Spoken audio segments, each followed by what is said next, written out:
ಇದ್ದಾರೆ. ಯತ್ನಾಳ್ ಪರ RSS ಕೂಡ ನಿಂತಿದೆಯಾ ಎನ್ನುವ ಪ್ರಶ್ನೆ ಕೂಡ ಕಾಣಿಸುತ್ತೆ. ಯಾಕಂತ ಹೇಳಿದ್ರೆ ಉತ್ತರ ಕರ್ನಾಟಕ ಭಾಗದಲ್ಲಿ ಫುಲ್ ಆಕ್ಟಿವ್ ಆಗಿದ್ದಾರೆ. ಬಸನಗೌಡ ಪಾಟೀಲ್ ಯತ್ನಾಳ್ ಅವರನ್ನ ಹಿಂದೂ ಹುಲಿ ಅಂತ ಕರೆದಿದ್ದನ್ನು ನಾವು ನೋಡಿದ್ದೇವೆ. ಅವರ ಕಾರ್ಯಕರ್ತರು, ಅವರ ಬೆಂಬಲಿಗರು, ಅವರ ಅಭಿಮಾನಿಗಳು. ಜೊತೆಗೆ ಬಸನಗೌಡ ಪಾಟೀಲ್ ಯತ್ನಾಳ್ ಅವರನ್ನ ಪಕ್ಷದಿಂದ ಹೊರಹಾಕಿದ ನಂತರದಲ್ಲಿ ಹಿಂದುತ್ವ ಪ್ರತಿಪಾದಿಸುವ ನಾಯಕರನ್ನ ಬಿಜೆಪಿ ದೂರ ಇಡ್ತಾ ಇದೆ ಎನ್ನುವ ಸಂದೇಶದ ಚರ್ಚೆ ಆಯಿತು. ಸೊ ಹೀಗಾಗಿ ರಾಜಕೀಯ ಚರ್ಚೆಗೆ ಯತ್ನಾಳ್ ಮಾರ್ಮಿಕ ನುಡಿ ಕೂಡ ಇವತ್ತು ಚರ್ಚೆಗೆ ಕಾರಣವಾಗ್ತಾ ಇದೆ.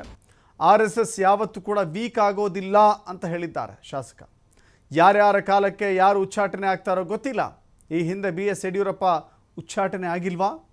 ನೋಡೋಣ, ಕಾಲಯ ತಸ್ಮೈ ನಮಃ ಅಂತ ಹೇಳಿದ್ದಾರೆ ಯತ್ನಾಳ್. ಹಾಗಾದರೆ ಯತ್ನಾಳ್ ಮಾತಿನ ಉದ್ದೇಶ ಏನು, ಯತ್ನಾಳ್ ಮಾತಿನ ಅರ್ಥ ಏನು ಅಂತ ಹೇಳಿದ್ರೆ ಹೆಂಗೆ ಬೇಕಾದ್ರೂ ಆಗ್ಬೋದು ರಾಜಕಾರಣ ಅಂತ.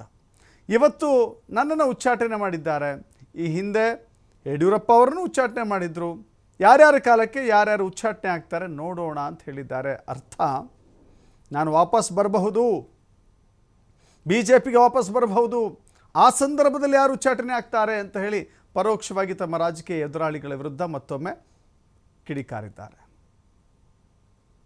RSS ಏನಾದರೂ ವೀಕ್ ಆಗಿದೆಯಾ ಕರ್ನಾಟಕದಲ್ಲಿ ಅಂತ? ಯಾಕಂದರೆ ಯತ್ನಾಳ್ ಅವ್ರ ಬೆನ್ನಿ ನಿಲ್ಲುವಂಥ RSS ಎಲ್ಲೇ ಒಂದು ಕಡೆ ಈ ನಿಮ್ಮ ವಿಚಾರದಲ್ಲಿ ಏನೊಂದು RSS ಎಂದು ವೀಕ್ ಆಗೋದಿಲ್ಲ ರೀ.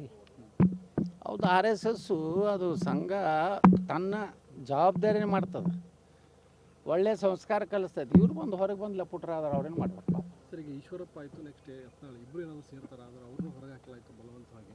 ನೋಡೋಣ ರೀ, ನಮ್ಮನ್ನು ಹೊರಗೆ ಹಾಕಿದವ್ರನ್ನ ಹೊರಗೆ ಹಾಕಿದ್ವಿ ಅಂದ್ರೆ ನಾಳೆ ಹೋಗಿ ಹಾಗೆಲ್ಲ ಹಿಂದಕ್ಕೆ ಯಡಿಯೂರಪ್ಪನ ಉಚ್ಚಾಟನೆ ಆಗಿಲ್ಲ ರೀ. ನಡೀತಾವೆ, ಯಾರ್ಯಾರ ಕಾಲಕ್ಕೆ ಯಾರು ಉಚ್ಚಾಟನೆ ಆಗ್ಬೇಕು ಆಗ್ತಾರೆ. ಹಾಂ, ಕಾಲ ತಸ್ಮೈ RSS ಏನಾದರೂ ವೀಕ್ ಆಗಿದೆಯಾ ಕರ್ನಾಟಕದಲ್ಲಿ ಅಂತ? ಯಾಕಂದರೆ ಯತ್ನಾಳ್ ಅವ್ರ ಬೆನ್ನಿ ನಿಲ್ಲುವಂಥ RSS